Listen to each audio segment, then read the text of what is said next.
ಸ್ನೇಹಿತರ welcome back to Mahi masters YouTube channel. ನಾನು ನಿಮ್ಮ ಮಹಿಗೌಡ ಮಾತಾಡ್ತಿರೋದು. KCET 2026 students first round of option entry start ಆಗಿದ್ದ ಆದ್ಮೇಲೆ ಕೆಲವೊಂದಿಷ್ಟು ಪ್ರಾಬ್ಲಮ್ಸ್ ಅನ್ನಾದ್ರೆ ಫೇಸ್ ಮಾಡ್ತಿದ್ದಾರೆ.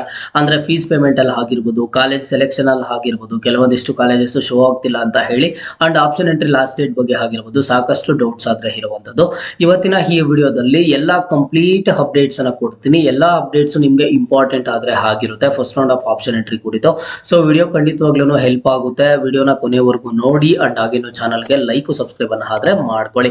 ಸೊ ಮೊದಲನೇ ಅಪ್ಡೇಟ್ ಬಗ್ಗೆ ನಾವು ಮಾತನಾಡ್ತಾ ಹೋಗೋದಾದ್ರೆ ನಾವು ಸ್ಟಾರ್ಟಿಂಗ್ ಬಂದ್ಬಿಟ್ಟು ಮೊದಲನೇ ಸುತ್ತಿನ ಆಯ್ಕೆ ಪ್ರವೇಶ ವೇಳಾಪಟ್ಟಿ ಅಂತ ಹೇಳ್ಬಿಟ್ಟು ಇಲ್ಲಿ first round of option entry ಆದ್ರೆ ಸ್ಟಾರ್ಟ್ ಆಗಿರುವಂತದ್ದು. ಈ ವರ್ಷ ಫ್ರೀ ರೌಂಡ್ ಕೌನ್ಸಿಲಿಂಗ್ ಏನ್ ಮಾಡ್ತೀವಿ ಅಂತ ಹೇಳಿದ್ರು, ಆ ಫ್ರೀ ರೌಂಡ್ ಆಫ್ ಕೌನ್ಸಿಲಿಂಗ್ ಅನ್ನ ಕ್ಯಾನ್ಸಲ್ ಮಾಡಿದ್ದಾರೆ. ಈಗ ಯಾವ ರೀತಿಯಾಗಿ ಲಾಸ್ಟ್ ಇಯರ್ಸ್ ಎಲ್ಲ ಫಸ್ಟ್ ರೌಂಡ್ ಆಗಿದ್ದಾದ್ಮೇಲೆ ಸೆಕೆಂಡ್ ರೌಂಡ್ ಆಗಿದ್ದಾದ್ಮೇಲೆ ಸೆಕೆಂಡ್ ಎಕ್ಸ್ಟೆಂಡೆಡ್ ರೌಂಡ್ ಅನ್ನ ನಡೆಸ್ತಿದ್ರು, ಈಗ ಅದೇ ರೀತಿಯಲ್ಲಿ ಆದ್ರೆ ನಡೆಸ್ತಾರೆ. ಇಲ್ಲಿ ಸಾಕಷ್ಟು ಸ್ಟೂಡೆಂಟ್ಸ್ ಆಪ್ಷನ್ ಎಂಟ್ರಿ ಲಿಂಕ್ ಯಾವಾಗ ಬಿಡ್ತಾರೆ, ಲೇಟ್ ಆಗುತ್ತೆ ಅಂತ ಏನೊಂದು ಪ್ರಾಬ್ಲಮ್ ಅನ್ನ ಫೇಸ್ ಮಾಡ್ತಾ ಇದ್ರು. ಸೊ ಇಂಥವರಿಗಾಗಿ ಅಂತ ಹೇಳ್ಬಿಟ್ಟು ಆಪ್ಷನ್ ಎಂಟ್ರಿ ಲಿಂಕ್ ಏನೋ ಸ್ಟಾರ್ಟ್ ಮಾಡಿದ್ರು ಫಸ್ಟ್ ರೌಂಡ್. ಬಟ್ ಇಲ್ಲಿ ನಾವು ನೋಡೋದಾದ್ರೆ ಲಾಸ್ಟ್ ಡೇಟ್ ಬಂದ್ಬಿಟ್ಟು 30ನೇ ತಾರೀಕುವರೆಗೂ ಕೊಟ್ಟಿರುವಂತದ್ದು. ಈ ಮಂತ್ 30ನೇ ತಾರೀಕುವರೆಗೂ. ಯಾವ ವರ್ಷನೂ ಈ ರೀತಿಯಾಗಿ ಆಗಿರ್ಲಿಲ್ಲ. ಕೇವಲ ಕೊಟ್ರೆ ಟೈಮ್ ಒಂದು 4 ದಿನ ಕೊಡ್ತಾ ಇದ್ರು, ಇಲ್ಲ ಅಂತಂದ್ರೆ 5 ದಿನ ಟೈಮ್ ಅನ್ನ ಕೊಡ್ತಿದ್ರು.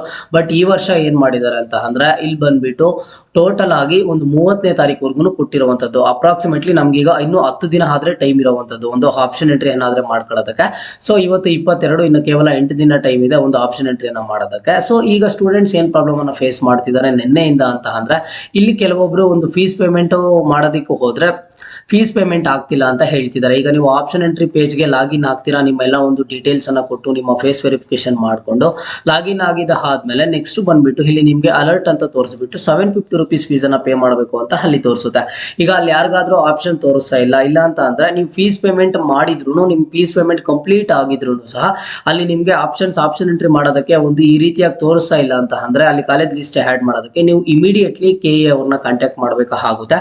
ಅಂಡ್ ಇನ್ನೊಂದು ಇಂಪಾರ್ಟೆಂಟ್ ಥಿಂಗ್ ಏನು ಅಂತ ಅಂದ್ರೆ ಕಂಪಲ್ಸರಿ 750 rupees ಈಗ ಏನ್ ಪೇ ಮಾಡ್ತೀರಾ ಇದು ಕೇವಲ ಬಂದ್ಬಿಟ್ಟು ಫಸ್ಟ್ ರೌಂಡಿಗೆ ಮಾತ್ರ ಅಲ್ಲ, 3 ರೌಂಡ್ಸ್ಗೂ ಆಗುತ್ತೆ. ಈಗ ನೀವು ಒನ್ ಟೈಮ್ ಪೇಮೆಂಟ್ ಮಾಡ್ತೀರಾ ಅಂಡ್ ಇದು ಯಾವುದೇ ಕಾರಣಕ್ಕೂ ರೀಫಂಡ್ ಆದ್ರೆ ಆಗೋದಿಲ್ಲ. ಇಲ್ಲಿ 750 rupees ಫೀಸ್ ಪೇ ಮಾಡಿದ್ರೇನೆ ನೆಕ್ಸ್ಟ್ ನಿಮ್ಗೆ ಇಲ್ಲಿ ಬಂದ್ಬಿಟ್ಟು ಒಂದು ಟ್ಯಾಬ್ ಆದ್ರೆ ಓಪನ್ ಆಗುವಂತದ್ದು, ಕಾಲೇಜಸ್ ಅನ್ನ ಆಡ್ ಮಾಡೋದಕ್ಕೆ ಆಗ್ಲಿ ಅಥವಾ ಅಲ್ಲಿ ನಿಮ್ಗೆ ಎಲ್ಲಾ ತರದ ಟ್ಯಾಬ್ಸ್ ಆದ್ರೆ ಓಪನ್ ಆಗುವಂತದ್ದು. 750 rupees ಅನ್ನ ಪೇ ಮಾಡಿ ಅಲ್ಲಿ ನಿಮ್ಗೆ ಪೇ ಮಾಡೋದಕ್ಕೆ ಆಪ್ಷನ್ ತೋರಿಸ್ತಾ ಇಲ್ಲ ಅಂತ ಅಂದ್ರೆ ಸ್ವಲ್ಪ ಆದ್ರೆ ವೆಯ್ಟ್ ಮಾಡಿ, ಓಕೆನಾ. ಅಂಡ್ ಇನ್ನೊಂದು ಪ್ರಾಬ್ಲಮ್ ಏನ್ ಫೇಸ್ ಮಾಡ್ತಿದಾರೆ ಅಂತ ಅಂದ್ರೆ ಆಪ್ಷನ್ ಎಂಟ್ರಿ ಮಾಡೋ ಟೈಮ್ ಅಲ್ಲಿ ಇಲ್ಲಿ ನನಗೆ ಕೆಲವೊಂದಿಷ್ಟು ಕಾಲೇಜಸ್ ಶೋ ಆಗ್ತಾ ಇಲ್ಲ. ನಾನು ಇಂಜಿನಿಯರಿಂಗ್ ಆಪ್ಷನ್ ಎಂಟ್ರಿಯನ್ನ ಮಾಡ್ತಾ ಇದ್ದೀನಿ, ನಾನು ಕಾಲೇಜ್ ಲಿಸ್ಟ್ ಅನ್ನ ರೆಡಿ ಮಾಡಿದ್ದೀನಿ, ಅದ್ರಲ್ಲಿ ನಾನು ಕೆಲವೊಂದಿಷ್ಟು ಕಾಲೇಜಸ್ ನೇಮ್ ಅನ್ನ ಇಟ್ಕೊಂಡಿದ್ದೀನಿ, ಆ ಕಾಲೇಜಸ್ ಯಾಕೆ ತೋರಿಸಿಲ್ಲ ಅಂತ ಹೇಳ್ಬಿಟ್ಟು ಸ್ಟೂಡೆಂಟ್ಸ್ ಕೇಳ್ತಿದಾರೆ.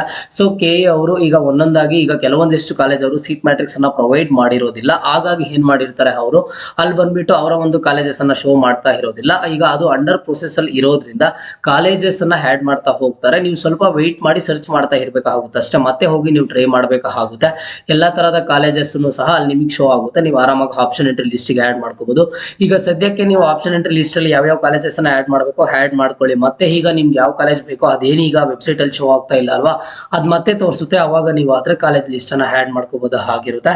ಒಂದು ಬಂದು ಈಗ ನೀವು ಫೀಸ್ ಪೇಮೆಂಟ್ ಬಗ್ಗೆ ಜಾಸ್ತಿ ತಲೆ ಕೆಡಿಸ್ಕೊಳ್ಳುವಂತ ಅವಶ್ಯಕತೆ ಇಲ್ಲ. ಫೀಸ್ ಪೇಮೆಂಟ್ ಮಾಡೋದಕ್ಕೆ ಆಪ್ಷನ್ ತೋರಿಸ್ತಾ ಇಲ್ಲ ಅಂತಂದ್ರೆ ಮತ್ತೆ ರಿಫ್ರೆಶ್ ಮಾಡಿ, ಅಥವಾ ಫೀಸ್ ಪೇಮೆಂಟ್ ಆಗಿದ್ರು ಅಲ್ಲಿ ನಿಮ್ಗೆ ಕಾಲೇಜಸ್ ಆಡ್ ಮಾಡಕ್ ಆಗ್ತಿಲ್ಲ ಅಂತಂದ್ರೆ ಇಮಿಡಿಯೇಟ್ಲಿ KE ಕಾಂಟ್ಯಾಕ್ಟ್ ಮಾಡಿ ಅವ್ರು ನಿಮ್ಗೆ ಆದ್ರೆ ರೆಸ್ಪಾನ್ಸ್ ಮಾಡ್ತಾರೆ, ಓಕೆನಾ. ಸೊ ಈಗ ನಾವು ಹಾಗೆ ಅಪ್ಡೇಟ್ಸ್ ಅನ್ನ ನೋಡ್ತಾ ಬರೋದಾದ್ರೆ ಈಗ ನಿಮ್ಗೆ ಆಪ್ಷನ್ ಎಂಟ್ರಿ ಮಾಡೋದಕ್ಕೆ ಟೈಮ್ ಬಂದ್ಬಿಟ್ಟು 30ನೇ ತಾರೀಕುವರೆಗೂ ಕೊಟ್ಟಿದ್ದಾರೆ.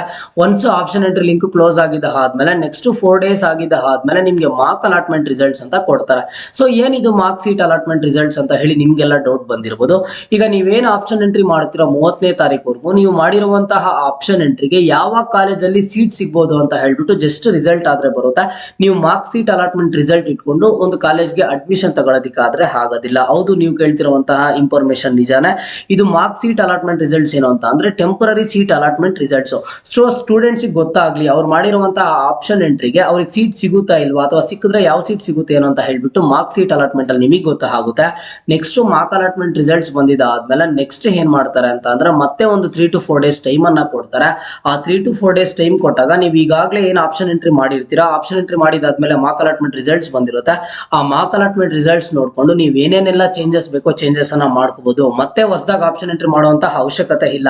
ಅದೇ ಒಂದು ಆಪ್ಷನ್ ಎಂಟ್ರಿ ಲಿಸ್ಟ್ಗೆ ಕಾಲೇಜಸ್ ಅನ್ನು ಬೇಕಿದ್ರೆ ಆಡ್ ಮಾಡ್ಕೋಬಹುದು, ಕಾಲೇಜಸ್ ಅನ್ನು ಬೇಕಿದ್ರೆ ರಿಮೂವ್ ಮಾಡ್ಕೋಬಹುದು. ಯಾಕೆ ಈ ಮಾರ್ಕ್ ಅಲಾಟ್ಮೆಂಟ್ ರಿಸಲ್ಟ್ಸ್ ಇಂದ ಏನೇನೆಲ್ಲ ಬೆನಿಫಿಟ್ಸ್ ಆಗುತ್ತೆ ಅಂತ ಹೇಳಿ ನಾನು ಹೇಳ್ತೀನಿ ನೋಡಿ. ಈಗ ನೀವು ಸ್ಟಾರ್ಟಿಂಗ್ ಏನ್ ಆಪ್ಷನ್ ಎಂಟ್ರಿ ಮಾಡ್ತಾ ಇದ್ದೀರಾ 30ನೇ ತಾರೀಕುವರೆಗೂ, ಈ ಆಪ್ಷನ್ ಎಂಟ್ರಿ ಮಾಡೋ ಟೈಮಲ್ಲಿ ಕೆಲವೊಬ್ರು ಏನ್ ಮಾಡಿರ್ತಾರೆ, ಜಾಸ್ತಿ ಕಾಲೇಜಸ್ ಅನ್ನ ಆಡ್ ಮಾಡಿರೋದಿಲ್ಲ. ಇಲ್ಲ ಅಂತಂದ್ರೆ ಯಾವ್ದೋ ಬೇಡದೇ ಇರುವಂತಹ ಕಾಲೇಜ್ ಆದ್ರೆ ಅವ್ರು ಆಡ್ ಮಾಡಿಬಿಟ್ಟಿರ್ತಾರೆ ಅವರ ಒಂದು ಆಪ್ಷನ್ ಎಂಟ್ರಿ ಲಿಸ್ಟ್ಗೆ. ಮಾರ್ಕ್ ಅಲಾಟ್ಮೆಂಟ್ ರಿಸಲ್ಟ್ ಬಂದಾಗ ಅವ್ರಿಗೇನಾದ್ರೂ ಅವ್ರು ಯಾವ ಕಾಲೇಜ್ ಬೇಡ ಅನ್ಕೊಂಡಿರ್ತಾರೋ ಅದರಲ್ಲಿ ಸೀಟ್ ಅಲಾಟ್ಮೆಂಟ್ ಆಗಿದ್ರೆ, ಇಲ್ಲ ಅಂತಂದ್ರೆ ಅವ್ರಿಗೆ ಸೀಟೇ ಸಿಕ್ಕಿಲ್ಲ ಅಂತಂದ್ರೆ ಅವರ ಮೈಂಡಿಗೆ ಏನ್ ಬರುತ್ತೆ, ನಾನೀಗ ಕಾಲೇಜಸ್ ಅನ್ನ ಜಾಸ್ತಿ ಆಡ್ ಮಾಡ್ಕೋಬೇಕು ಅಂತ ಹೇಳಿ ಅವಾಗ 3 days ಟೈಮ್ ಅನ್ನ ಕೊಡ್ತಾರೆ. ಆ 3 days ಅಲ್ಲಿ ನೀವು ಏನ್ ಬೇಕಿದ್ರು ಚೇಂಜಸ್ ಅನ್ನ ಮಾಡ್ಕೋಬಹುದು, ಕಾಲೇಜಸ್ ಆಡ್ ಮಾಡಬಹುದು, ಡಿಲೀಟ್ ಮಾಡಬಹುದು. ಇಲ್ಲ ಅಂತ ಅಂದ್ರೆ ನೀವು ಹೆಚ್ಚು ಕಾಲೇಜಸ್ ಕೋರ್ಸಸ್ ಏನ್ ಬೇಕೋ ಎಲ್ಲಾನು ಸಹ ಆಡ್ ಮಾಡ್ಕೋಬಹುದು ಆಗಿರುತ್ತೆ. ಯಾವಾಗ 3 days ಟೈಮ್ ಕೊಟ್ಟಿದ್ದ ಆದ್ಮೇಲೆ first round final seat allotment results ಬರುತ್ತೋ ಅದು ನಿಮಗೆ ತುಂಬಾ ಇಂಪಾರ್ಟೆಂಟ್ ಆಗುತ್ತೆ. ಅದಾದ್ಮೇಲೆ ನೆಕ್ಸ್ಟ್ ನಿಮ್ಗೆ ಒಂದು ಚಾಯ್ಸ್ ಎಂಟ್ರಿ ಫೀಸ್ ಪೇಮೆಂಟ್ ಇರುತ್ತೆ. ಅದ್ರ ಕತೆ ನೆಕ್ಸ್ಟ್ ಆದ್ರೆ ನಾನು ನಿಮ್ಗೆ ಹೇಳ್ತೀನಿ. ಜಸ್ಟ್ ನೀವು ತಿಳ್ಕೊಳ್ಳಿ, ಮಾರ್ಕ್ ಅಲಾಟ್ಮೆಂಟ್ ರಿಸಲ್ಟ್ಸ್ ಅಂತ ಅಂದ್ರೆ ಜಸ್ಟ್ ಟೆಂಪರರಿ ರಿಸಲ್ಟ್ಸ್. ನಿಮ್ಗೆ ಇಂಥ ಕಾಲೇಜಲ್ಲಿ ಇಂಥ ಕೋರ್ಸಲ್ಲಿ ಸೀಟ್ ಸಿಗಬಹುದು, ಇಲ್ಲ ಅಂತಂದ್ರೆ ನೀವು ಮಾಡಿರೋ ಆಪ್ಷನ್ ಎಂಟ್ರಿ ನಿಮಗೆ ಸೀಟ್ ಸಿಗೋದಿಲ್ಲ ಅಂತ ಹೇಳ್ಬಿಟ್ಟು ಆದ್ರೆ ಅಲ್ಲಿ ಬರುತ್ತೆ.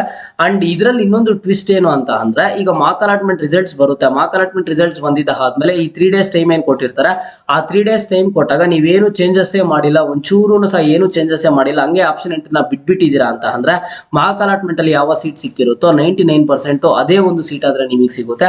ನೀವೇನಾದ್ರು ಚೇಂಜಸ್ ಮಾಡಿದ್ರೆ ಅಥವಾ ನೀವು ಕಾಲೇಜಸ್ ಅನ್ನ ಆಡ್ ಮಾಡಿದ್ರೆ ಅವಾಗ ಮಾತ್ರ ನಿಮಗಾದ್ರೆ ಚೇಂಜ್ ಆಗುತ್ತೆ ಅಷ್ಟೇ. ಓಕೆನಾ?